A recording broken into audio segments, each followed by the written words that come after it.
pale blue dot. Well, we met first when you were helping me out actually kind of build this thing. Yeah. This wasn't this podcast. This was the Adventure Fit Radio That's podcast. right. Yeah, and that was good. We you never got the tattoo, hey? Did you ever get it? I just took too long, bro, and he tattooed someone else. Oh, you're kidding. So when I decided to get it, he was like, You're not gonna like this. and then I had a look on Instagram. I was like, I want it. Shit. Let's go. Have you got one? I've got a New Zealand tattoo on my leg, which I mean, I feel pretty proud to have on my leg after the recent events. 100%, man. Right, so Yeah. it's crazy. I actually hated it. Yeah. I thought it was so tacky. Yeah. What, when you got it? Like, when I got it, I was 18 and Oh, true. I was about to leave New Zealand to come over to Australia. Yeah. That never happened. Yeah. I didn't come here until I was 28. So. Whoa. I got a tattoo so I could represent New Zealand. Yeah. And then I got stuck in New Zealand. So. True. You've definitely got a strong Kiwi accent, my friend. Yeah, you reckon? Oh yeah, it's there. Oh, it's good. Well, James, do you want to just tell the listeners a little bit about yourself and yeah, then we can kick things off. Yeah, right. So I'm 32, almost 33, from New Zealand. Don't really feel like I have a hometown in New Zealand. Like when people ask me where I'm from, I've got 5 or 6 places I can pick. No shit. Yeah, so like Auckland, quite a substantial time in my life. A very dark time in my life was up there, and then Marsden in 10 years, Wellington, Palmerston North, all had very significant impact on my life, which was it's very strange. I was the only one in the family that sort of got affected by our moves. I'm the only boy of quite a big family. There's five of us kids, so I've got 4 sisters. I'm smack bang in the middle. Yeah. So I've got 2 older and 2 younger sisters. Relationships with my sisters have, like, I don't know, they're a little odd. They all have their own qualities, but I've probably got the strongest relationship with my younger sister. And one thing we also share is our addictive personalities. Oh yes. So I've been a big mentor for her through getting herself sorted, and she's returned the favour a lot in my past. So I'm a producer. I produce music, drum and bass, and as of lately, tech house. Nice. That's good. Yeah. I'm a coffee equipment technician, so... This is obviously why we got you on the show. Yeah. Nothing about that addiction shit, man. We're talking about this, baby. Yeah, talking about that. So coffee is my bread and butter from during the day, and then when I get home, it's all about the music. Yeah, sweet. And that's my release. I don't know. I don't really tell people about me. You know, I've got people that are close to me that know about me, and then when I meet new people, I generally keep my cards close to my chest because. For what reason? Like any reason in particular, or is it just naturally kind of who you are? I just feel like I don't. There's huge trust issues. I guess I've been let down some way from quite a lot of people in my life, bro, and some people that I just never would have expected, like my father. And I mean that was probably the monumental one that I really feel like shifted my whole life onto a challenging path. Before that, I was actually pretty keen to become a youth minister. I was quite active in the church. I had been for like my entire life. And then when that all happened, started taking drugs. Yeah. I felt like it was a retaliation. So at the church we went to, they kind of I felt like they ousted us when my parents decided they were going to get a divorce. And that hit hard because I'd been baptised at that church and I had really good friends, and they started to sort of step away from the relationship. So I left the North Island, went down south and worked in a resort and just got fucked up for like a year. Yeah. And just like forgot about everything.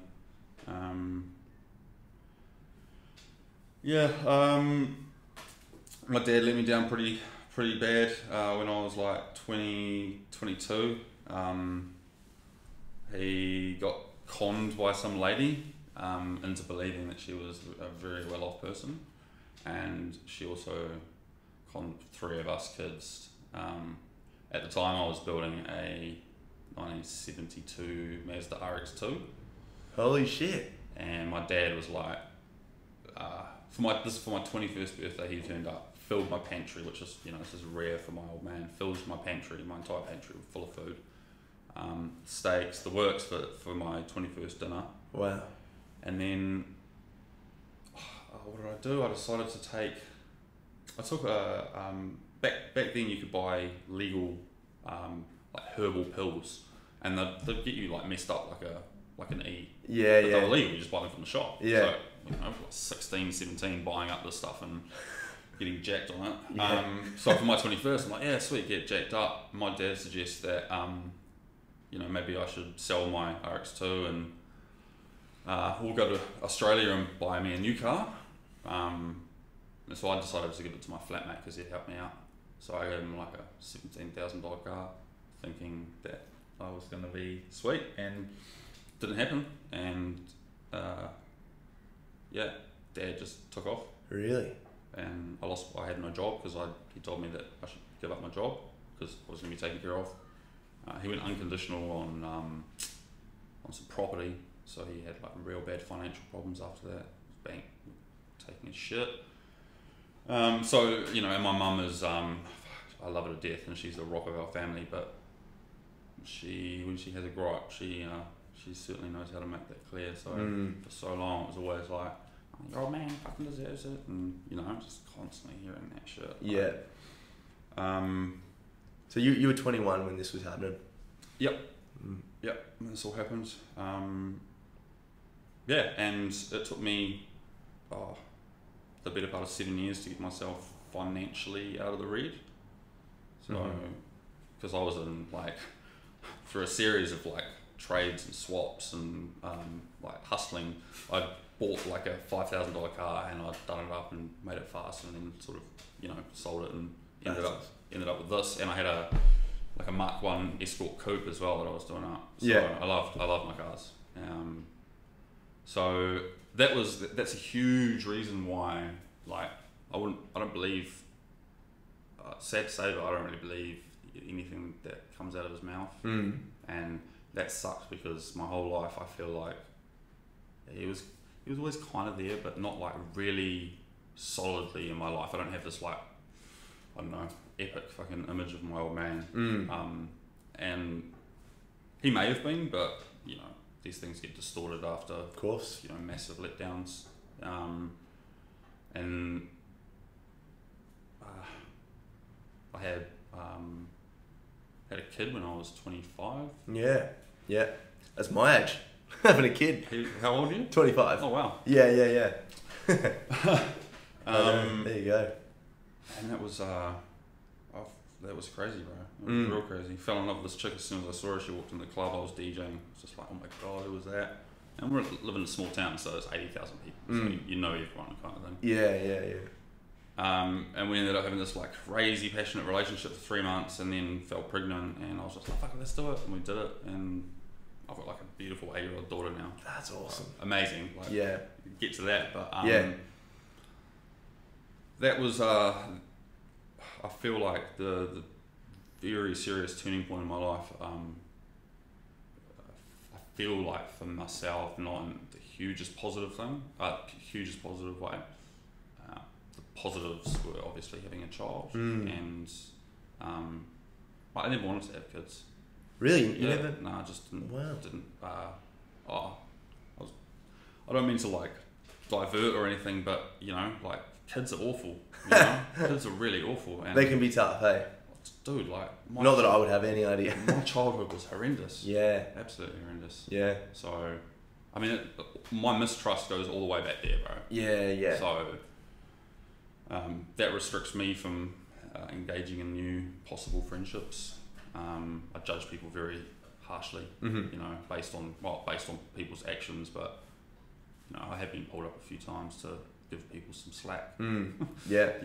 Because, well, I mean, like you said before the start of the podcast, and it's very true for all of us, like we're all on our journey. And I think another thing to remember is, you know, I don't think too many people out there act immorally on purpose. No. And if someone's doing something, you know, and it goes completely against your values of who you are as an individual, and it's just like, holy shit, you feel the emotion building. You're just like, this guy's a fucking piece of shit, or this chick's a fucking piece of shit, and I just can't wait to just let her know. It's just like, well, you know, if I just take a breath, you know, maybe what they're doing is because of something that happened to them, and they're defending that unconsciously. And, you know, I do feel more inclined to believe that people are good people. Absolutely. And we just have a lot of stuff that happens to us, and we kind of start dragging that along the way, you know? And people get so wrapped up in thinking that other people are doing things maliciously. Like, people do genuinely go through life not realising the impact that they have on other people. Like, the massive impact. Yeah. Like, one simple act just can, you know, change people's lives. But we probably do that just the same. 100%. You know? So 100%. it's understanding that, like, there's no point in being with someone if they don't want to be with you, or in a job that you don't want to be in. Like, what's the point? Like, you're only going to impact other people around you in a negative way. So, yeah, I mean, that's a way that I've overcome a lot of things in my life. Just, hey, you know, Eckhart Tolle, that whole power of now. If you can't, you've just got to accept it if you can't change it. Yeah, 100%.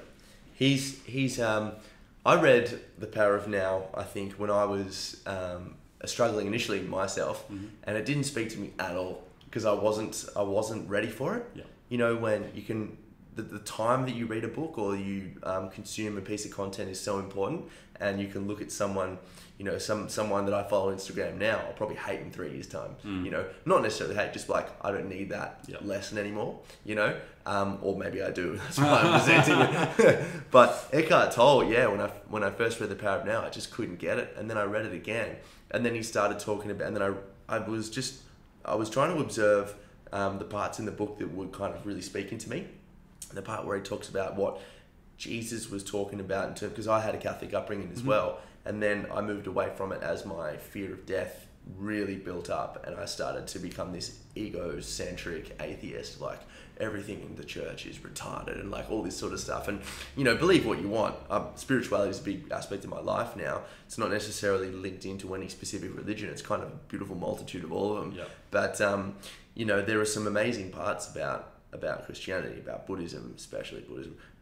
You know, all these things. Yeah, all of them. All of them are great, you know. Just that ability to be by yourself and all these things, you know. Anyway, got back into Eckhart Tolle, and when he's talking about the kingdom of heaven as an allusion to just the beautiful present moment, when you're not worried about the present or the future or anything that's going on externally, it made so much sense to me. And I was like, why have I felt like I was on this really big high. I felt like I was in there. I remember I had this memory of like walking down to Subway with my mate, because we used to buy like full-on Subways and talk shit. And just like, it was just what we did. Yeah. And I was just on this massive high, which was incredible because I'd been on this low for a long time. And I felt unbelievable. And the next day I woke up, and then same thing happened. I'd start to get the anxious thoughts, and the compulsions would happen again. And I was like, man, like, why have I dipped back? Like, why have I was so good yesterday, what happened? And that really spawned this interest in the practicing of me being able to get more into the present moment, you know, and not worry as much. Yep. But like you said, man, it's a journey. It's a Absolutely, big journey. right. It's years. Absolutely. Years. Yeah. I was never taught how to deal with my emotions, man. I was diagnosed with ADHD at quite a young age. Yeah.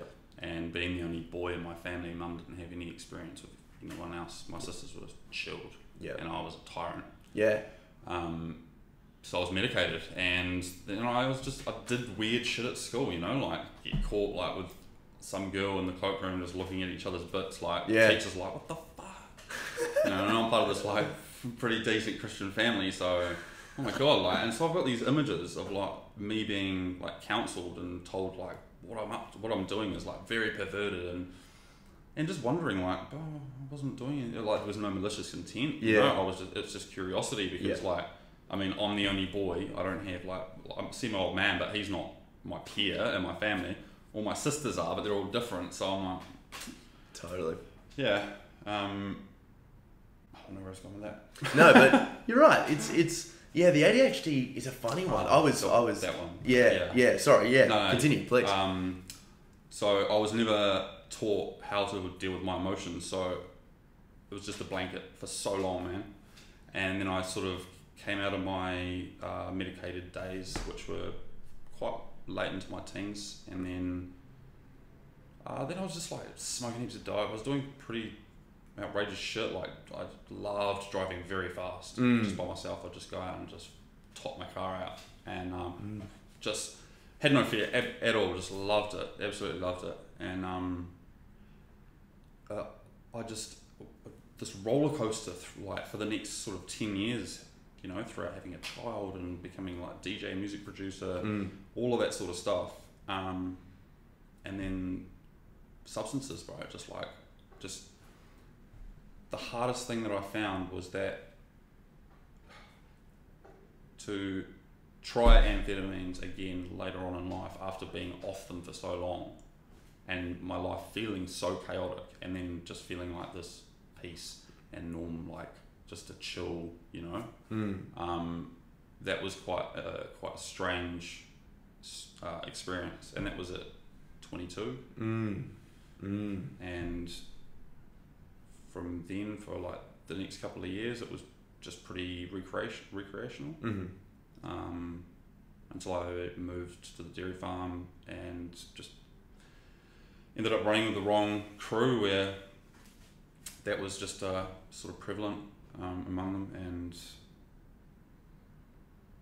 I got caught up and ended up just being completely addicted.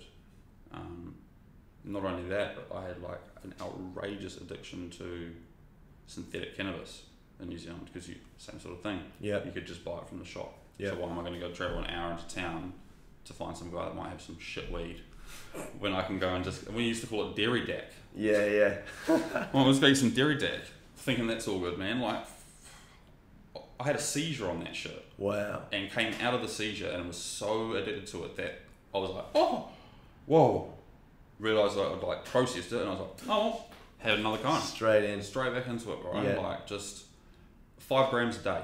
Wow. So, you know, you're paying $20 for, I think, two grams, I think it was. Yeah. So, I mean, dude, like I had a bin in my garage, and it was just like filled with bags and like empty packets and shit, and it was, I'd have some moments where I'd look in there and be like, holy fucking shit, like I'm sacrificing. Gone through a lot. I'm sacrificing everything, like all of my money that I've got set aside to be able to do things that I want to do. I'm sacrificing it all to be a mom. Yeah. Like, wake up at 4 o'clock, go milk the cows, no one's home. Yeah. Smash heaps of cones. Yeah. Sometimes I'd nick like 12 beers at lunchtime, bro, just to get a buzz on. Yeah. And it was that escape, like just, I've never felt like really amazingly happy. You know? Yeah. I mean, like even when my daughter was born, it was like an emotional time, but I wasn't like, oh my god, like yay. I have not. The only time I've had those moments is with music, and that's when I've been able to like expel. I feel that sort of negativity, and I've focused and I've worked it all out, and then I listen to it, and it's like my story is being spoken back to me. So it's quite an emotional thing. I've got so many songs that are just locked away that I will never release because they're for my own like personal development. Wow. And that was something that I never thought would be my saving grace through my addictive years, and also the biggest like crutch and cause for me to like spiral more out of control of like addictive behaviour. Why do you think? So you said before, then you've never felt like extremely happy. I guess that's where the addiction comes in, though. When that's what we all do, that we're not feeling extremely happy, we feel like we need to kickstart ourselves into something, you know. And then what ends up happening is we find ourselves constantly moving between this spectrum of extremely pleasurable, which I use that word intentionally, and then a lot of pain, without finding this ability to just sit with contentment, and some of it I think is due to the way we've been conditioned to think that once we buy this thing, then we'll be good, and then some of it I think is also due to the constant stimulation and the ability to never be forced to just be with ourselves, because the more we are with ourselves, and the further we are removed away from ourselves, the harder it is to sit, and I definitely resonate with all that, man. Like I've had the ADHD label, and constantly put on the fidget table, and all those things, always having had to something to do, and it's ruined me a lot. I feel like I'm a lot better now, but yeah, it's an interesting one, and it's interesting to me as well, considering I was like, hey, ADHD this and that, and it's like, well, hey, you shouldn't be doing this, you should. Maybe I should just not be eating Fruit Loops every morning, and maybe I should just actually try to like funnel this energy into something productive, which is obviously kind of where your music comes in. Where does your music come in? You've been doing that most of your life? Or? Nah, it came in. I had like a pretty serious run-in with the police when I was building cars, and I would just go out and just cane them around town. And so I'm like high as fuck, driving my car, just had a massive argument with my missus at the time, and I got clocked doing like 107 in a 50k zone. Wow. And the cops it's were moving. Like, yeah, and it was second gear. Like the cop heard it open up once, because I had a massive wastegate. It was so insane. Yeah. The whole front. Second gear, unbelievable, bro. That thing was a killer. Yeah, absolute killer. Like it would smoke most like modern fast cars, like the WRX and the Evos. That no chance. Unbelievable. And I just built that all in like my backyard. Wow. Bunnings spray can, like matte black, chopped springs. And then I just worked the fuck out of the engine. I reckon I probably spent about 20 grand on the engine. Wow. Yeah. That's really impressive. Yeah, and it was for a while, it was probably the fastest hatchback in my city. So I was pretty stoked with that. Yeah, very true. And so I got busted driving that thing incredibly fast, and I was arrested, and I had my license taken off me. Mm-hmm. And the kind of person I was back then was like, the judge told me to take my hat off, and I told him no. Like, who says that? Wow, so I got an extra 2 months on top of my sentence, so I had 9 months, lost a license, quite a big fine, and I just decided that I should sell my cars, get a project that didn't run, and then by the time I actually had my license back, I would have built this thing, and maybe I'll have a bit more like a respect for it. That was the RX2. That didn't happen. So as soon as all that shit happened, got a new job, and I ticked up 15 grand worth of music equipment. Wow. And that was 4 turntables and a mixer. Really? Yeah, me and my mate. So that's where the music started. I'm interested in the decision. When did you? Because it sounds like you almost had this life-changing decision where you said, "All right, I'm not going to do that with the cars anymore." Was that in? Were you in prison when that happened, or what was? I didn't go to prison or anything. No. I lost my license for 9 months. Yep. But I think it's the ADHD. I'm very impulsive. I'll just impulsively make this. Fuck it, I want to do this, boom, and I'll just stick to it. And then I'll make a bad decision, and it sticks with me for a long time. And I'm like, fucking hell, James. Like, why can't you actually just make some thoughtful decisions? Like, slow it down. Yes. Which I've learned now, and I've definitely gotten a lot better with my decision making. But not then. Yeah. Same sort of thing, like ticking up 15 grand for stuff, like, it's all good, interest free for 3 years, it'll be fine. Yeah. 3 years go by, and then you're starting to struggle to make payments because you're like, 3 years into the bloody drum and bass scene, and getting fucked up like three nights a week. Yes. So, I don't know what the hell was going through my mind, man. Like, I get petrified when I'm going to play, even to this day. Really? Yeah, man. Like, I feel like I'm going to wet my pants. Yeah. When you're in front of people? Before I get up. Yeah. It's like this overwhelming anxiety, like almost like I'm not accepted, or like there's moments where it will go through my head that bro, everyone's talking about you. Like, they all think you're shit, your music's shit. Like, it's like I bully myself because I've had years of bullying. So I'm just like, yeah, just. It's just there. It's a habit. It's a habit to think that way because for a long time it was a reality. Yeah. Yeah. And I very much have lived. You know, my mum used to say I'd do things and she'd like, you'll turn up. You're like your Uncle David. And like my Uncle David is a good man, but he is a drug addict. There's a connotation there. Yeah. And so there was this negative thing that she would put on it. I don't know what my Uncle David was up to. Like, I used to think they were great. Yeah. My other uncle had like tats from like his neck down. Like, these guys were crazy. Yeah. So, yeah, at like 14, getting kicked out of school, like expelled and put into full-time work. Yeah. And then like, that was the start. Like, oh, okay, maybe I am not that great of a person. And it just didn't stop, bro. From like, even when I was in school, I had my arm broken by some dude just for looking at him a funny way. I was like held underwater for a very long time on multiple occasions when I was about 8 or 9, and I'd have a fear of water now. Yeah, I just can't be around people, and near water scares me. Yeah. Like, don't like crowds of people. I've just got all this shit that I have to cope with on a day-to-day basis. So What's the day like? What's the day-to-day like? hard, man. Yeah. It's real hard. So getting up in the morning is normally pretty easy, and getting myself out the door is fine. Work's all good, but it's what's going on in here that's the problem. Yeah.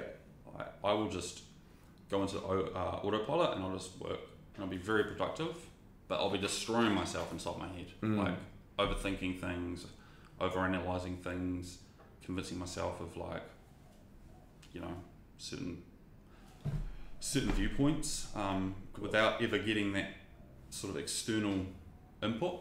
Yeah. So if I think, oh, mate's got a problem for me, I'll just brawl on it, but I'll never make it a thing. I'll never like come out and be like, fuck you, you know. Yeah. I'll still treat him normally or anything. I'll just wait. Maybe he'll acknowledge it. 9 times out of 10, it's just because I've been thinking, and he'll just go, oh, sorry, bro. Like, I messaged you back the other day. I was just, in the middle of sex, and I just didn't think about it.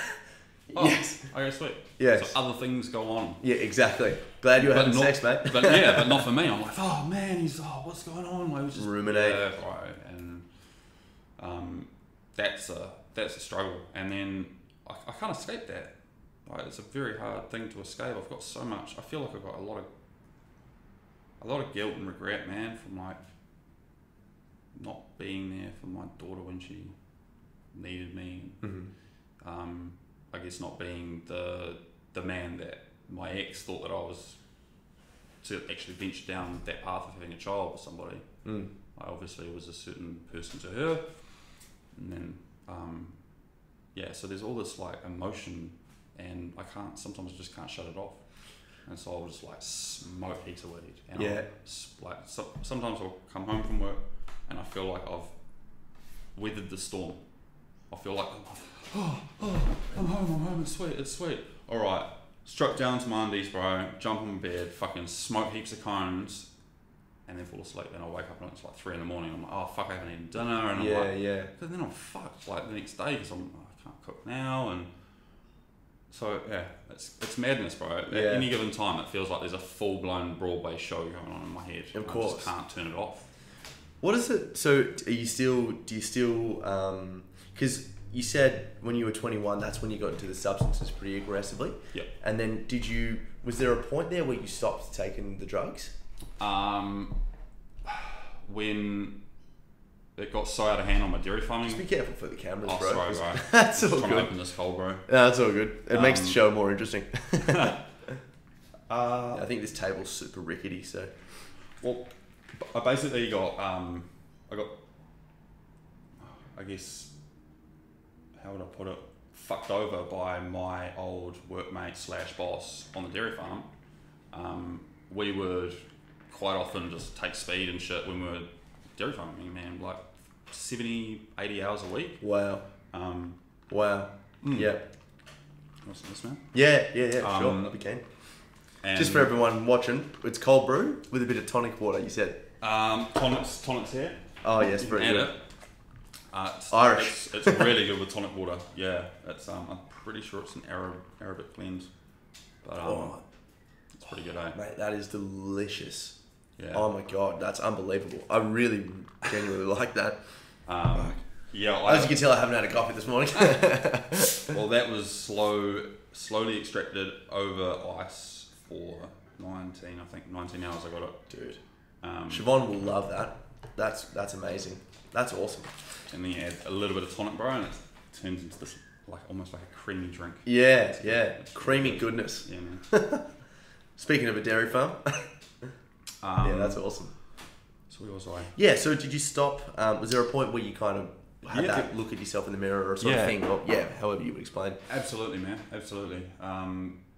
It was when I guess shit hit the fan on my dairy farming job, and I got told by my boss, who had also been indulging with me, and more often than not the instigator, but I was the financier. Right. So he couldn't hustle the money out of his joint account, and regrettably I figured a way to do it from mine. Yeah. So one day I didn't invite him round. You know, we got sent home after milking to go and do breakfast, and I didn't text him up and be like, bro, come around, I can have some lines. Yeah. So we got back to work. He noticed that I was obviously high, and he just lost his shit, and he was like,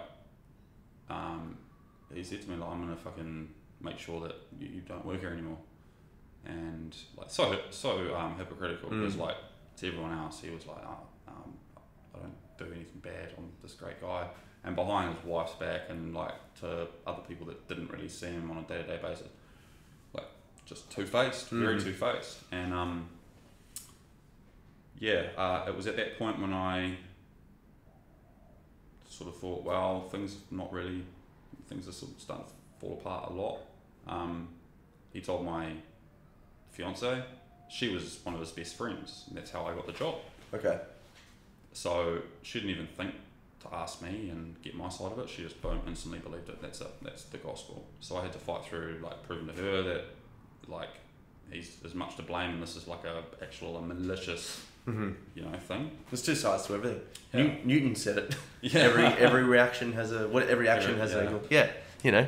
And to prove to her that like that it wasn't a problem, that I was just having a good time, I would go and seek help. So I started at drug and alcohol counsel. Yeah, drug counsel. Is it the 12 steps? I don't believe in that shit because I guess I've gone the opposite way around. Like brought up Christian, God's high, like holy power, but then I don't know, like only experienced the real negative side of the faith and the church. So the thought of going and I guess what would the word be, like giving yourself up to a higher power, you know, so that you can, I'm an addict and these actions I can't be held accountable for. Like, God, please give me strength. Like, I mean, fuck, through the hardest times of my life, I was asking for strength, and that, like, maybe the strength is what I've got now, but at the time, like, nothing. So, but it's not necessarily a higher power, like a supernatural entity, is it? It's something that transcends yourself almost. Like it can be a God can be like a role model or like someone you love, or for me, it has been very matter of fact who God is. Okay, you know, like do you still believe in God? Look, man, I believe that we are probably just a mixture of atoms and just stardust and maybe a few other like intelligent beings. Black I don't know, stuff. bro. I don't know. There's so much going on outside our world to like be like, there's no. Well, some people would say that all this that you said is the higher power because it's just the stuff you don't know that could be more powerful than you. Well, that's it. But I don't know how this camera works. What's that? Stop making me addicted to drugs. What, this iPhone 8 Plus?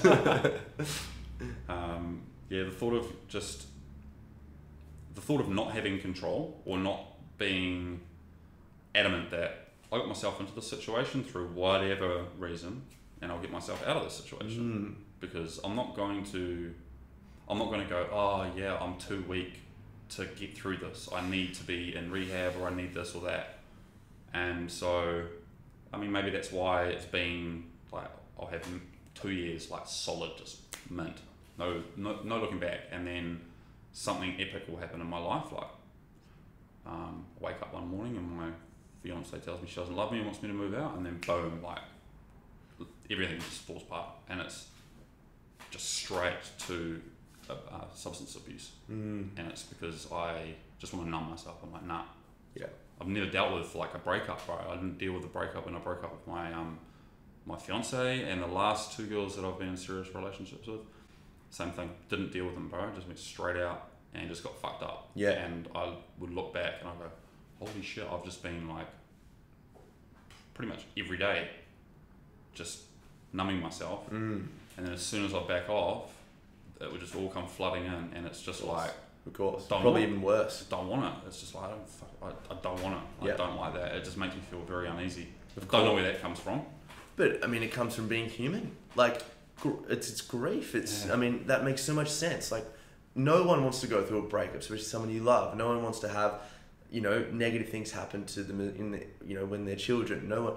That stuff is like literally painful. It's actually physically painful, and it's the body trying to, and the mind. That's where all these weird thoughts are coming from all the time, because the body has this reaction to something, and it reacts instinctively because that's what the body does. It keeps us safe. It has done for millions of years. Yep. And then we have all these emotions, because the emotions are like, oh, run away, do this, and then that's where we get the thoughts. But if we don't teach the mind a plan so that we don't have to go through that experience again the next time, the thoughts will constantly analyze and ruminate over the subject again and again to try to figure out a system that will work if we are put in an experience like that again.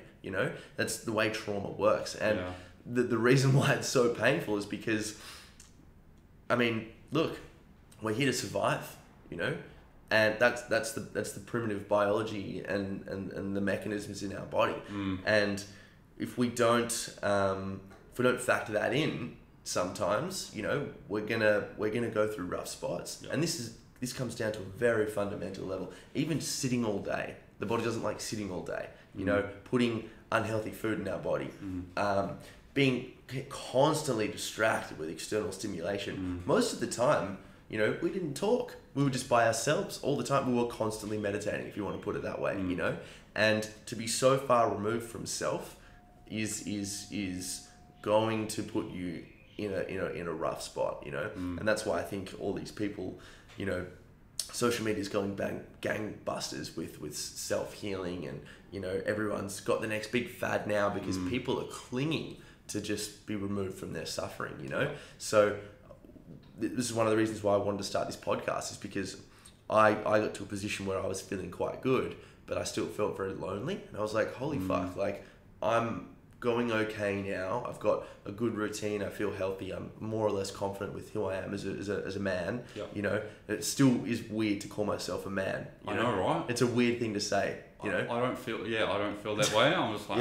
I'm like 30, I'm 33 this year. So a man with a kid, and I'm like, you're a parent. I know, like, I know what. I'm like my olds and shit now. It's like, oh fuck. Better stop this. I know, no, but you're right, man. And this is one of the reasons why I wanted to start this podcast, because I know there are other dudes out there that feel like this, Yep. And I started reading mythology, and back in mythological times, tribes, they would have like initiation rites for boys and all this sort of stuff. It's just a weird time. And like I felt lonely, and I needed to connect with dudes because it's helpful. It's really helpful, and irrespective of the circumstances, we're all kind of going through the same thing. We're kind of like, yes, in part we're trying to discover ourselves, in a sense. We're trying to figure out why we do and say the things we do and say, but then we're also trying to figure out how to cultivate a meaningful life where we don't have to be in the pleasure cave all the time, and then when we're in the pain cave because we spent too long there, or we don't have enough money for our admission fee anymore, we now have to ruminate in this fucking mess of anxiety and pain and OCD. Why can't we find this space in the middle where we're content with moving forward, progressing to a untimely goal or something, So we're not alone, Like personally, I think it's only probably been the last year and a half that I have actually been somewhat happy. But up until then, man, like, I mean, you know, I wouldn't really care about what would happen to me. You know, I would just cruise through life. Whatever. I wasn't looking at the bigger picture. I never have. I've never looked at like, I'm gonna buy a house one day. Yeah. I'm gonna be this like, you know, really great person. I'm gonna wear a suit. Yeah. Wear a flat peak all the time. Like, I just did my hair for this. Like, it's good hair. Cheers, bro. I grew it myself. Yeah. But yeah, just like just keep sort of plodding along. And honestly, it sounds sad to say that I was just I might die, and yeah, it's what's going to happen. So I may as well just either enjoy myself or not get my hopes up. Yeah. You know, like, why do I want to push? Why do I want to like push and like fucking really like slog it out to get a house and get like, you know, debt for the rest of my life, and then to have a family and like to have, for then my marriage to break down, because that's what happens these days. Nothing's, you know, our parents' generation's gone. You know, our grandparents that stayed together for, you know, 50, 60 years. They made it work. Yeah. You know, whereas they're just you're this right. throwaway society. Like, you know what? You're not lining up with where I'm at now. Instead of growing together as a couple, just get out. Yeah. And like, yeah, it's I couldn't agree more with that. I'm that guy. I'm always that reason. Like, I'm the reason why. Like my last girlfriend said, I feel like now I can see that I want more. You know, like before she didn't really see herself having children, and then being in a pretty loving relationship with me, that sort of she started thinking, oh, we might have some kids. Yeah. So, but never just quite enough that person for the other person to stick around. Yeah. So I'm like I feel like I've always been the stepping stone. The stepping stone dude. Something better. Yeah. And so you could use that. Just make that your DJ name. Stepping Stone. DJ Stepping Stone. So I just got used to like fading into the background, bro. Yeah. With my music and stuff, you know, I've always worked with one other guy, and then another guy came on the scene. Same thing, like, you know, meeting all the big people, the big names and stuff. I just didn't really have any interest in it. Don't really give a shit like that. Like, I look at them like you're just a person. Like, I look at everyone just like you're just a person, you know, better than me. You know, you might drive a nice car and look really great, but you've probably got your own shit going on. Well, I actually think that's a very good way to look at people. And it's not, you know, you can take it into being like into a negative position. You can be like, well, fuck, you know better than me. Or you can be like, actually, you know better than me. You know, and we're not competing with each other, we're competing with who we were yesterday. And maybe we can help each other out, you know.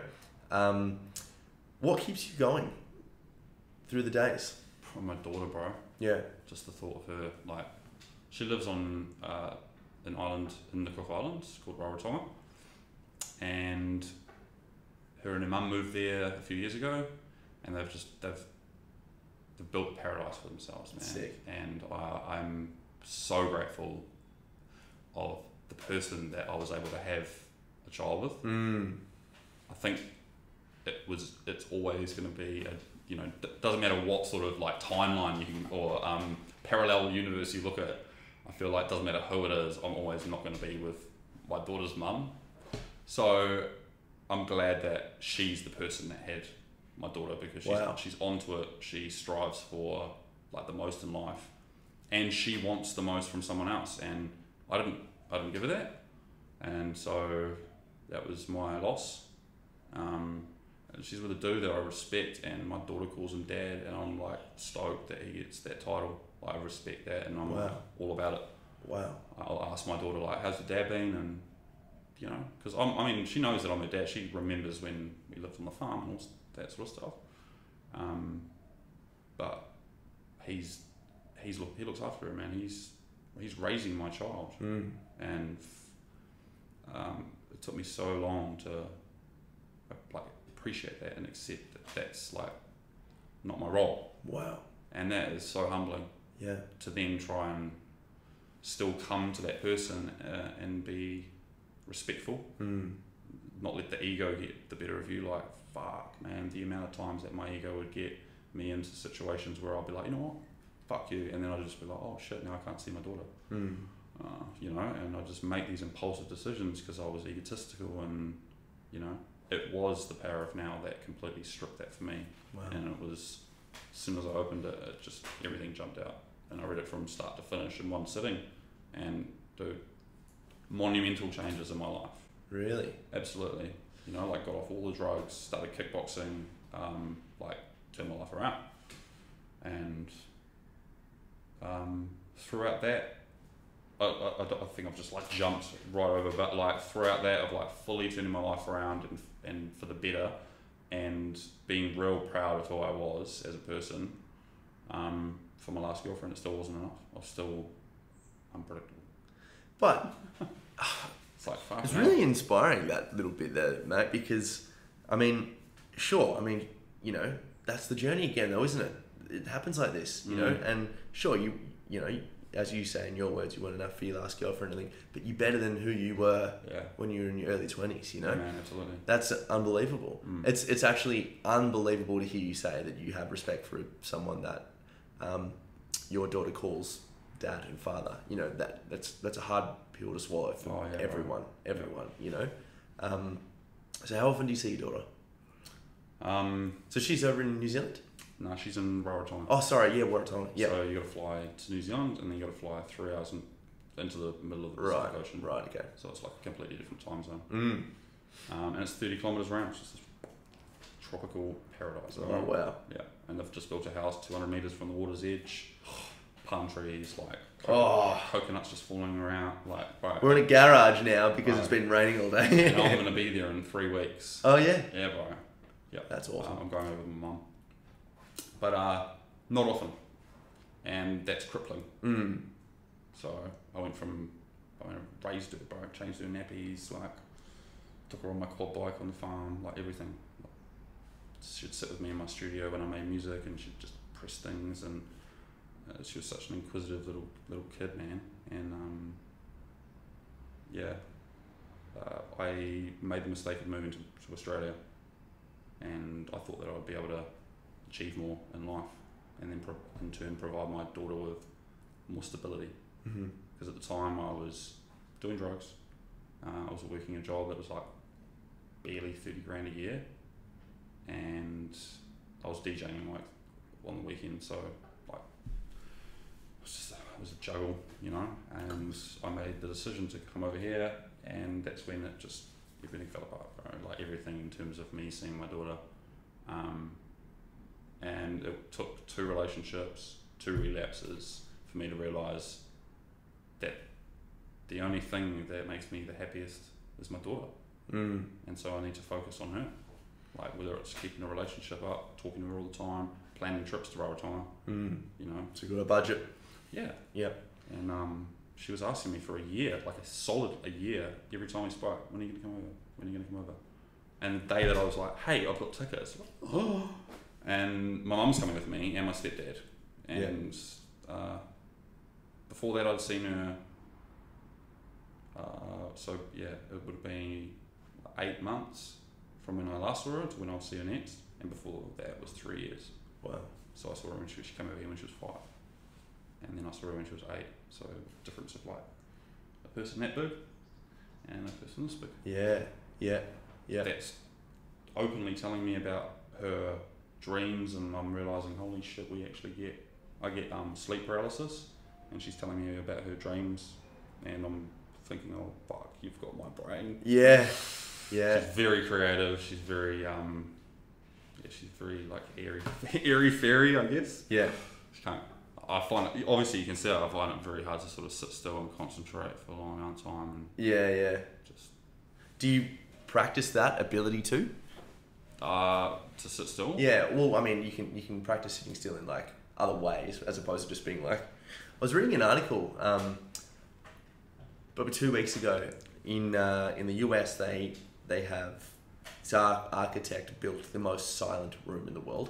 It's just basically, I don't know how they did it, but you go in there, it's the most silence you will ever experience, you know. And most people can sit in there for no longer than 5 minutes before they have to come out. Because to be with yourself and those thoughts, the best like meditators at it are pretty good after an hour. They're like, right, let's be done there. Yeah. It's like flotation tank. Flotation tanks. Style, Yep. I actually got pretty high and jumped into a float tank once. Pretty fascinating. I really want to do one. Yeah. But you don't have to do the weed, but it's so therapeutic just to go in there and be still, you know? See, it's hard. It can be hard. I've got real bad damage to my right ear from the music. Yep. So I get like constant audio dropouts, and I've got 24/7. I've got like real high pitched tinnitus. Tinnitus, yeah. So the thought of being in a silent room is not appealing. It scares me, bro. Like when I'm going to sleep, I have to have a fan on or something to create a noise. Otherwise, I'll focus on my tinnitus to the point where it's like the sound is insane. Yeah. It feels like the whole neighborhood could hear it. Yeah. Yeah. And then I'll move or rustle something, and then it's just like gone. Yeah. And I'm like, whoa, like, yeah. So to sit still and be without stimulation, I can do that provided I've got like oral stimulation. Otherwise, I start to lose it. You go crazy. There was a moment when I was living in Wellington where I had to talk myself out of sticking a chopstick in my ear. It was that bad. Holy shit. Yeah, that was a bad time. Yeah. Lucky you weren't eating any Asian food, so there was no chopsticks around. I was like, oh my god. Yeah. It's unbelievable. I think it was a week ago I interviewed, it was live on the show. The podcast came out, I should say. David G. He's a meditation teacher. Yep. And he was in the US, and in the wake of 9/11, a homeless guy took him by the hand and was like, hey, what's going to be on your tombstone, you know? And just, I don't know if the homeless person had schizophrenia, or because a lot of them do, but he just had this complete rippage of his ego. And it's, you know, the ego is that identity. It's like how you compare yourself to other people. It's who you think you are. And then when something major happens in your life, you know, I wrote about a lady, for example, who finds out that her husband was cheating on her. Like, every idea of who you are is just ripped apart when something like that happens, you know, and we can all relate to that. Absolutely. In different areas. But this is what it was for David G. He's like, oh shit, like, what is going to be written on my tombstone? And then bang, the ego starts to crumble. Probably like that, the towers, you know, yeah, man. Like, who am I? What am I doing? Why am I spending the most time doing this? It's just like crazy, you know? Anyway, he didn't say this word, depression, but you could see that that's what he was dealing with. And then he was speaking to his wife, and he's like, I'm not happy. I've got to go and sort myself out. Traveled to India, went on a big sort of like self-awareness trip. He was like meditating in caves for hours and all this sort of stuff. And then through all of that, this is a beautiful thing about balance and the yin and the yang and action, reaction. Exactly the same. There's that fundamental universal force, which is balance, you know? And you see someone, it's so true. Yeah. You see someone who's like the height of like corporate workings just go bang. And then he goes to the depths of like self-awareness, attainment, of meditating in caves. And then he's in this beautiful, happy state now in the middle now, where he realizes, I call the podcast, there's work to be done with David G, because it's like, I'm pretty happy with who I am.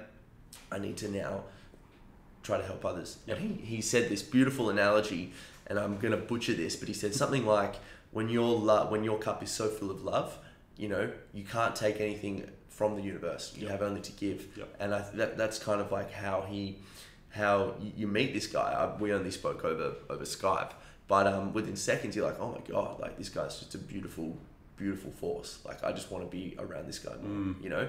I just want to hear him talk. I want to feel that energy. I want to learn, because he has a lot of self-love. And the people that are the best mentors out there, this is how you can pick good mentors, you know? And we can click a button and have a mentor for free on YouTube. I know. It's the best. We live in an amazing time now. We do. There's a lot of things that we have to be aware of, like too much social media, too much validation, comparison, yada, yada, yada.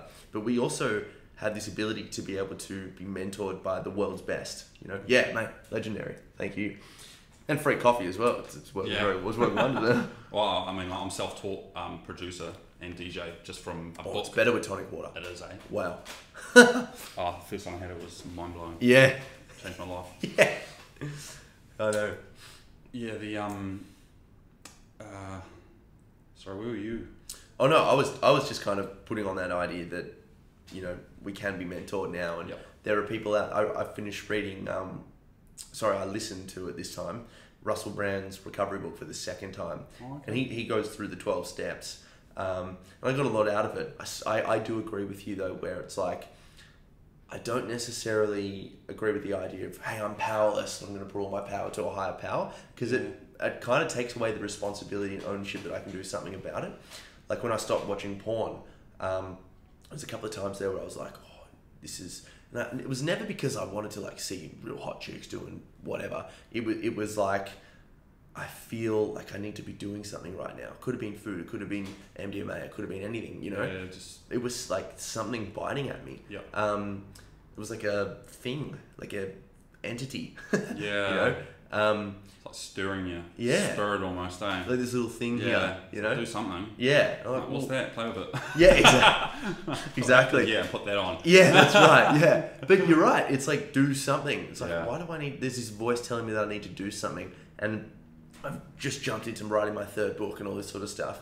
But it's a piece of shit, because it's like, why do I need to be doing something? Like, what's telling me to do something, And meditation helps me with that. Do you feel that's like your way of almost like emptying your cup a little bit so you can, receive more? Or? Sort of. I mean, it's a thing where I feel like I think it's a need for validation. Yeah, I have the same, bro. And with my music and shit, it petrifies me that I do it creatively, like putting myself out there emotionally in my music, and then I'll go and put myself in front of people and play it. Yeah. Like, take this is me. Yeah. And it's so heavy. It's really heavy, because that invades your headspace from the get-go. Yeah. So as soon as you decide that you're going to start writing, whether it be a book or a tune, the thought of, I wonder what this is going to sound like on a big system, or, Yeah. As opposed to just being able to deal with the flow. Just express yourself. Yeah. Yeah. Yeah. 100%. Yeah. Even when you just said before, I have all this music locked away that's just for me when I work through it. That voice was immediately like, oh, you should release it, constantly thinking about getting that like. And it's like, why? Well, I held on to that desire for so long, bro, and I sacrificed so much for my music. Because ultimately, through all the substance abuse and everything like that, the one thing that never took a hit was my music. So I was always playing, and I was always making music. And when you have an addiction that is not destructive, like when you end up living a solitary lifestyle and you've got a 9-to-5 job that you can juggle. Yeah. Because, I mean, when you first met me, bro, you wouldn't have picked it, but I was dealing with some pretty serious substance problems. And I maintained a professional working environment for quite a few years. I mean, statistics show that majority of people will decline quite rapidly, to the point where if they don't stop, they'll end up putting their life in danger, because they'll, start to choose the drug over health. Of course. But I've always had to be like a parent. Yeah. I've always had to be like a provider and a role model, and despite what's going on in my own sort of personal life, which is one thing I never thought about with my olds, like with my parents, that I've always seen them as, you're my parents. Yep. I've never seen them as, you are separate individuals. Yeah, trying to figure it out too. Yeah. And until I was that person. Totally. So yeah, maintaining like all the stuff and just wondering like, the fuck, how am I getting through all this? Yeah. Like waking up in some absolute states and managing to get myself up, get myself looking good, out the door, and then perform. Like, not only was I going to work, but I was like top sales, and I was like performing pretty consistently in all of my roles. But it's not sustainable at all. as I've sort of discovered in the last, I guess, 12 months ago, just when I started kickboxing, and I discovered that was the one thing that I could just, that would take all that energy that I just needed to expel, that was causing me like to make poor decisions, because I'm pepped up. I'm pepped up most of the time, like just naturally, because I just feel hyperactive. Yep. And I never make decisions rationally. I'll just, oh, yep, sweet, all right, do that. Yeah. You know, do this, do that, tick this up, tick that up. Oh, credit card, fuck it. You know, Yeah. just who cares? I don't care. Like, I might not live tomorrow until tomorrow. Like, I'm just gonna just now. 100%. And yeah, in the last 12 months, I wanted to learn some discipline, and so I started martial art. Wow. And I read the 4 Agreements as well, another self-help book, and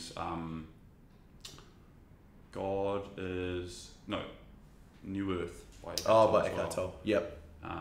Didn't get it right. Didn't get through that one though. It was kind of boring. Yeah, it's true. I know. Sometimes when I'm reading a book, I'm like, I know I've struggled, because I could never read. Reading is my favourite thing to do, but I could never do it at school, because they would sit me down just after I'd been out there playing footy. They'd be like, all right, now it's reading time. And I'm like, what? And I would You'd have to just stop. I would lie to my library teacher. I would bring a book home every night. The next morning I'd say, oh, I loved it. It was like a book this big. And I would just lie to her, because I felt so inferior. Like, all these other people around me were like reading books, and I was like, anyway, ironically, it's turned to be like the most rewarding thing in my whole life. People hate the self-help section. It has saved my life. It has literally saved my life. Mine too, yeah. right? Yeah. First time I read Dare by Barry McDonough. He wrote a book called Dare, which is about the way to end anxiety. Yep. I got through it 11 times because I could not believe how much it was speaking to me. And like, you feel trapped and you feel very alone. And then you start to, and there are now Facebook communities and things, and people do podcasts like what you and I are saying, and you start to hear about people that have gone through the exact same thing. You're like, holy shit, I'm not weird. Well, yeah, I mean, I feel like I've never met anyone that sort of lines up with the same kind of, I guess, paths in life, or maybe the same medical condition that's led to abusive tendencies later on in life. I haven't met anyone that functions the way that I function, so it's very strange, because there's always someone there that's going to say, oh, but it's going to do this, it's going to do that. It never has. Yeah. I've never lost my job because I've just been too out of it. Like, I have self-control. Yes. To a point. Yeah, totally. Like, I won't make that self-control won't be strong enough to stop me from making that initial decision, but it'll stop me from like going too far down the rabbit hole. Yeah. I have some like pride of who I am as a person and how I come across. So, well, that addiction is a spectrum idea is obviously very valid. It's like, addiction isn't always that homeless guy on the street who's just like asking for heroin left, right, and center. Addiction can be, there are people in rehab all the time. I'm very close to someone who's been in and out of rehab. God knows how many times. But he says that most times the people he meets in there are $100,000 a year doctors and things, that lawyers that just smash cocaine, doctors that self-prescribe heroin, morphine, because they're highly functioning addicts. You can do it, but the decision, you have to come to that point where it's like, is this impacting my life in a negative way? How do I feel? It's that loop of feeling alone or feeling like you need something to get you up and about, and you can't seem to find that internally through meditation or doing something. Yeah, I had that constantly, all the time. Something's missing from me. Yeah, exactly. But what we find is that the addictive tendency is a further disconnect from whatever it is, because in here, whatever it is, could be some sort of like traumatic experience that happened when you were a child and that hole never got dug over again, or it could be some, like Carl Jung says that loneliness isn't necessarily just having no friends, but it's the inability to express yourself with what you're actually feeling, because emotions you can't speak about emotions in a rational way. That's why because they're crazy. Yeah, and they're crazy. Just there's so much fuel to them, whether it's happy, sad, there's just so much. Oh, I know. They're what the Greeks thought were the gods, because they happen to you, and you're like, whoa, like what's this coming from? These are the Greek gods, the Olympus, Persephone. But they come to you and you're like, oh God. And then and then you look, of course, you think you're doing the right thing. You look around and you start to think, okay, what can I do to fix this? Because we're problem solvers, and really what needs fixing is the ability to get to know yourself more, and I guess Russell Brand's contention, it's very valid contention, is that it's so easy in this day and age to remove yourself. Yeah. It's so easy to click of a button, take your phone out, to go down the shop and buy a croissant, whatever. When I jump on the tram, I love to watch people. Yeah. I'm very observant of the world around me, and just watching people they'll get on and they'll stand there, and then you'll just see this overwhelming sense of awkwardness. Just like they're just like, they don't know what to do. They don't know where to put their hands, and then they'll just be like, boom, pull out their phone. Have to. And it's like, I'm safe. Yeah. They did it in the 40s and 50s just with a big newspaper. Of course. It's just a way to hide away. And I'm guilty of it. I spend most of my time behind a computer screen. Totally. And sometimes I prefer to do that and interact with people. Yeah. But it's become too easy to just run away from things or just to bury your head in the sand. Totally. And you got to go through all that shit. I wouldn't change what I've been through because it's made me who I am, and I feel like I've got the tools now, to make the things happen in my life that I want to happen. I've just got a really good job, and I've got some really good music coming out. I live in a really good place, and I'm going to see my daughter, and I'm doing really well. Yeah. So I look at all the shit that I've been through, and I'm like, it's worth it. Mm-hmm. But then I've also got a template of I know that there's gonna be something, So it's just about being prepared as well. Yeah. And not letting that behaviour, which is the addictive behaviour of not wanting to deal with your problems or not wanting to deal with the emotion. For me personally, it's that I don't want to feel that pain. Yeah. I just don't. I don't want it. Yeah. And whatever it takes to get rid of it. Yeah. Mum says that it's very unhealthy. Yeah. A very unhealthy thing. But you're right, and the pain always comes after a big high. They wrote that in the Bible. They said a haughty spirit comes before a fall, which is always if you get that sense of pride and you feel like you fucking owed more, and then you can take some drugs, do some lines, eat that food, do whatever you need to do. Bang, slam down hard, and it's oh God. I had that. I was made redundant. And I can't help but feel that maybe my decisions on the weekends impacted, negatively. Totally. I was told that it was purely for a lack of work. Mm-hmm. But the realist inside me that's well, you've kind of been a piece of shit for the last couple of weeks. Been getting pretty fucked up on the weekends, and then you feel like shit for the whole week. So beat myself up about that, and then as a result, get made redundant. So I punish myself. I do that with drugs. So I punish myself with drugs, and I reward myself with drugs. And then I got a really good job. I went out there and I was like, no, I have to do something, because I could see myself slipping down, and I thought, this is when my addiction's going to get to the point where it's going to take me away. And I don't think I'd ever be the homeless guy.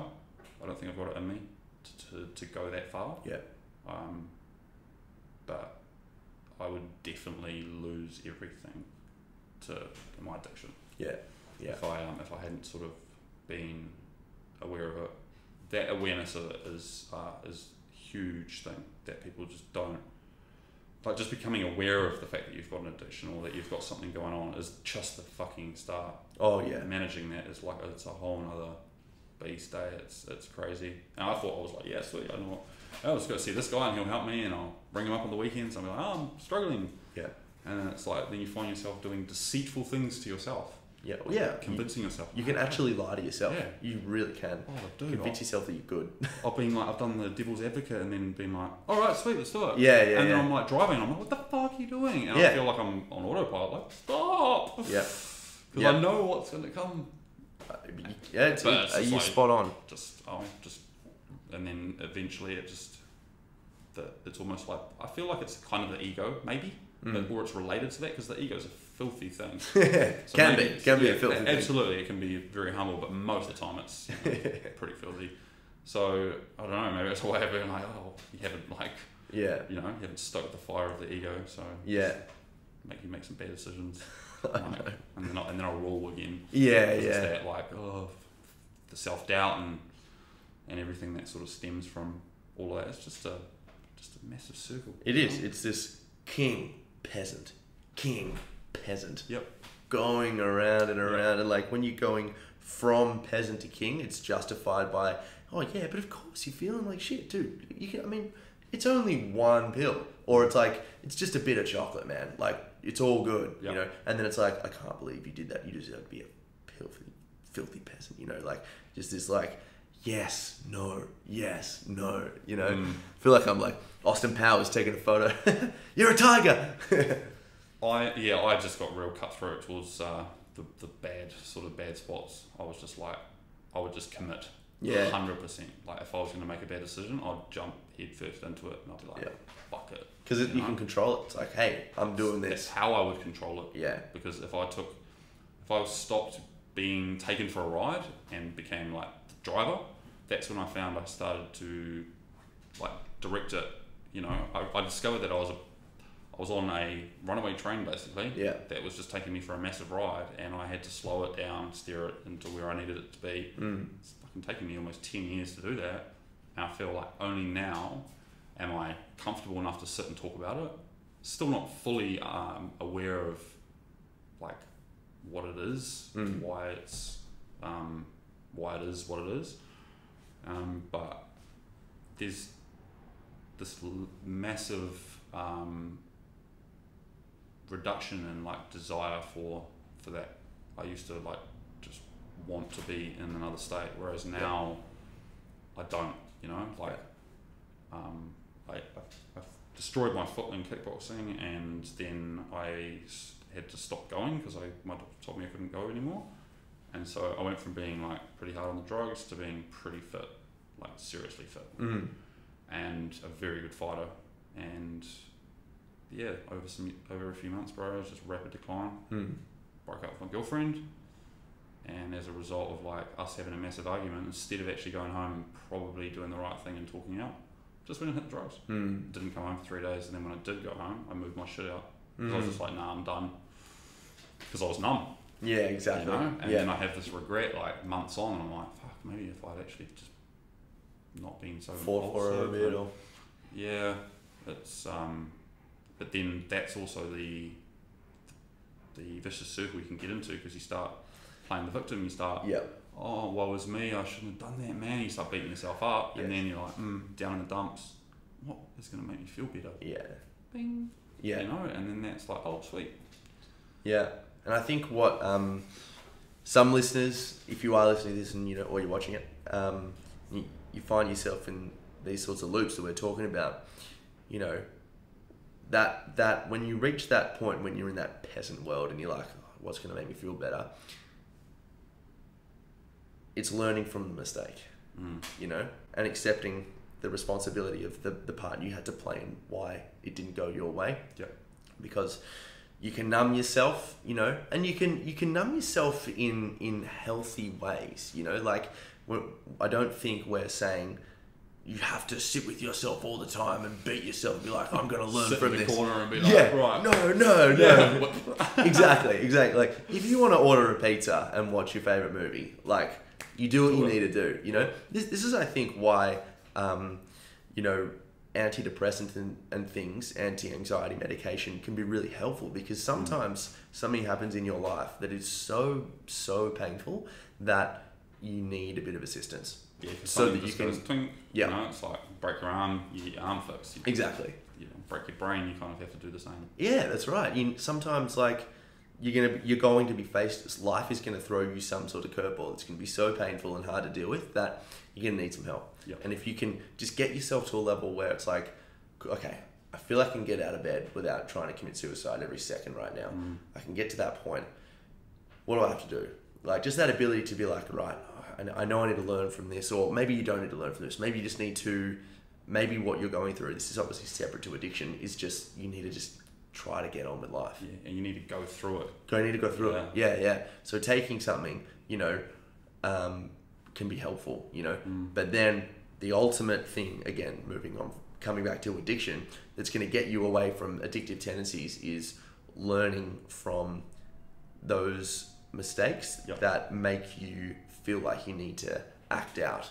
Because addiction comes from pain and loneliness, and it's that thing of, I feel so shit with who I am right now and what I've done that I need to make myself feel better quickly because I'm bad, But that contentment in life away from the pleasure and pain is just, you're not going to get any instant gratification there. You're just going to get a couple of wins, a loss, a couple of wins, loss, a couple of wins. And slowly you can start to feel good about yourself with postponed gratification leading to work and responsibility. And that's what life's all about. Life isn't all about just constant wins, no. winning, like the whole time. Yeah, like anyone that says that they're killing it every day is like, okay, you're either at the end of your gravy train and you're gonna have an epic down. And I'm gonna steer clear of that. Exactly. Or you're lying to yourself. Exactly. It's all about that. And when you're in charge of medicating yourself, bro, it doesn't have to be like that. Because in those downs, you're like, oh, fuck it, I'm just gonna stay up. I'll go right up quickly. Yeah. Yep. And start medicating yourself. Self-medication. Oh, and you can. Justification. Well, for me, it was like, I've been on amphetamines for quite a long time in my life. So if as long as I don't get out of control and become like the textbook kind of drug user, as long as I'm not that's justification enough, isn't it? To be like, I've got a job, I've got money in the bank, I'm not fucking unhealthy. So true. I'm not a drug addict. Look, that's a drug addict. Exactly. I could stop today and you'd be like, wouldn't even know the difference. No. Yeah. That's spot on. Living that life, being on the other side of it and going, oh, fucking hell, man, it feels like you've got the whole world fooled. But I think the one that's fooled the most is me. Yeah. Because you're sort of I don't know, I got so fixated on painting this image, so I could just keep myself, just keep my tendencies to myself. Can't go out and socialise with people because they'll see that I can't stay up for long enough to be social before I'm like, all right, I've got to go now. See ya. I want to go home and smoke some cones. And I would do that, bro. When I first got with my last girlfriend, I couldn't stay at her house because I felt like if I was away from my bong, which I used to hit at 5 in the morning, I'd wake up at 5 in the morning from intense nightmares, and I'd just hit the bong to the point where I was like, oh, fuck, go back to bed, sleep. I'd wake up with the worst anxiety. And then to combat that, I'd punch 10 cones before work, bro, and I'd jump on my bike and cycle to my sound job. And that was every day. And then when that was under, when that lifestyle was risked being changed, I couldn't handle that. Totally. So I almost destroyed our relationship. I couldn't tell her, look, it's because I just need this. It's my blanket. Yes. I need it. There's nothing that's gonna come in between that, and I just need it. And she was like, well, you should just try, just do a month. And I was like, oh yeah, I can do a month. Yeah, I'll do a month. And I did a month, and then it was 2 years. Unbelievable. And I just wanted to improve myself. To go from just doing drugs all the time to not doing drugs at all, that is such a massive achievement. That going out and hanging out with people and getting on the booze or whatever, being social, it's I'm not there yet. I'm not at that point. I'm just I'm happy just being not on drugs. Yeah. And that's it, So I'd sit at home quite happily, quite content. I'd have my vape, I'd just sit there and watch TV or play PlayStation, maybe have a look over some music. That would be very satisfying. Good for night, me. very satisfying, yeah. So, but never dealt with the addictive behaviour. Yeah. So that's the mistake that I've made for quite a long time, is just being in that cycle of addictive behaviour, then someone pulls me out of it like a girl, and I'm like, oh, I'll fixate on them for a while. Yes. And then that fucking breaks down, I'm like, oh, okay, so back to the drugs. Yeah. Because it's what I know. Yeah. And, to do that again the last time was Jesus, man, come on. We're doing so well. We're fighting, we're doing kickboxing and stuff. I'm happy where I'm at. Don't drag me down. And just a few months later, I'm like, for fuck's sakes, back here? What the fuck? I just... No. Mate, I think we should leave it there. That was awesome. Yeah, but sweet. tell us, just give us a quick plug of your music. It's drum and bass, and because you're playing a couple of shows now, hey?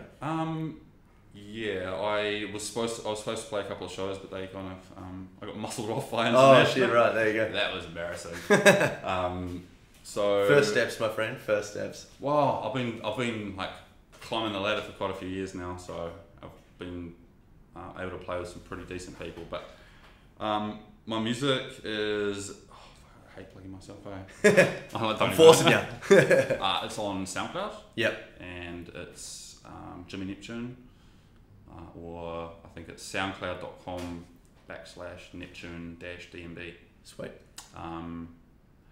I've got some sick stuff coming out. I've just been fine tuning it, and I've got a mate that's going to be playing it in a couple of weeks at a gig, so then I'll be able to like hear what it sounds like on a big system before I actually commit to playing it myself. Yeah. So I played at a little place in Fitzroy 2 weeks ago, and the first tune I opened with was one that I was so proud of, and it was a hip hop crowd, and everyone just walked away. They just walked outside for a smoke, like literally the entire dance floor, which was like 20 people, and I was just like, oh, don't take it personally. Yes. Don't take it personally. It's like it's not the music. You're not playing rap. Yeah, but fuck, don't you like this music? Yeah. Take your rap and stick it up your ass. Exactly. Yeah, so I have quite a few, I think about 4 drum and bass tunes coming out in the next few months. Awesome. And I'll have a deep house, tech house EP coming out. I'm not sure if I should separate it from the drum and bass or make it all sort of one. I haven't got that far yet. So, awesome. Yeah. Man, I Jimmy Neptune. ramble, yeah. Jimmy Neptune, love it. Thanks so much for coming on the show, dude. Cheers for having me, man.